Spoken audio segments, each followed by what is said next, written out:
He who did not spare his own son, but gave him up for us all, how will he not also with him graciously give us all things? This is the fourth week of Ransoming the Captive, Offering Week. Last week when we talked about ransoming the captive, we had several examples of people who ransomed the captive in ways that were truly heroic. And they were major sacrifices. The people who made those sacrifices in each of the stories that we told ended up dead. That's a pretty extreme ransom. But the point of ransoming the captive is that ransoming always costs something to the person who does the ransoming. So we don't just ransom by giving people money to bail them out of jail or giving people money to help them with their difficult circumstances.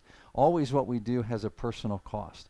And so as you memorize that Romans 8:32 verse this week, I want to give you one or two more words to add into the verse to think about.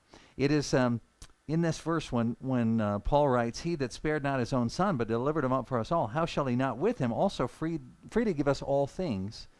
Points out God's great love for us is so great that he comes to earth, takes on the form of a man, and lays down his life. But I want you to consider another way to think about ransoming, and that is that sometimes ransoming is a one-time act, kind of an extreme act, where we lay down our lives for others. And this is, of course, what Jesus did. But we don't want to overlook the fact that Jesus also ransomed us, not just in the moment on the cross, but he ransomed us throughout his whole life. He was always bearing the burdens of others. And so as you think about memorizing the verse this week, I want you to think about two things. Number one is how much God loves you, that he would freely give up his son to ransom you. But now that you're ransomed, I want you to think about something different. And this is the piece that's often missed in contemporary Christianity. We think, I think largely we get the idea that God loves us so much. And so a lot of contemporary worship music is about how much God loves us.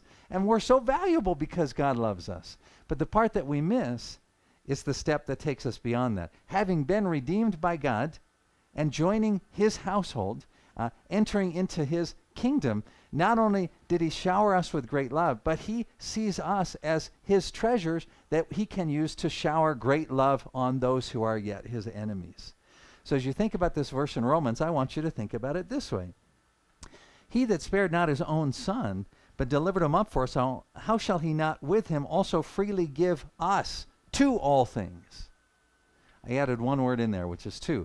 It says in the verse, freely give us all things. But I want you to consider that also God is freely giving us to all things. He's using us, he's inviting us, he's commanding us, he's directing us to serve as a ransom to remind people of the ransom that he sent in the form of his son.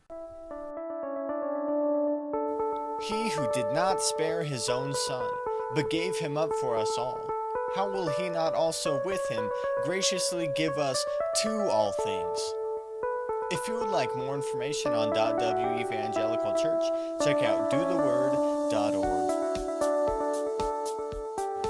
Hear the word, do the word. .W